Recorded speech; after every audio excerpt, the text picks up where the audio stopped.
Harbor Breeze ceiling fan remote not working. How to sync, replace battery and reset. Fix 1. Check batteries and range. Step 1. Open the remote's battery compartment and replace with fresh batteries. Step 2. Stand within 10-20 feet of the fan and ensure no objects block the signal. Fix 2. Power cycle and ray sync. Step 1. Turn off power to the fan via the wall switch or breaker for 30 seconds.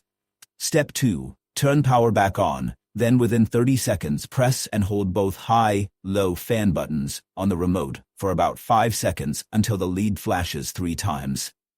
Fix 3. Match dip switch settings. If still not working. Step 1.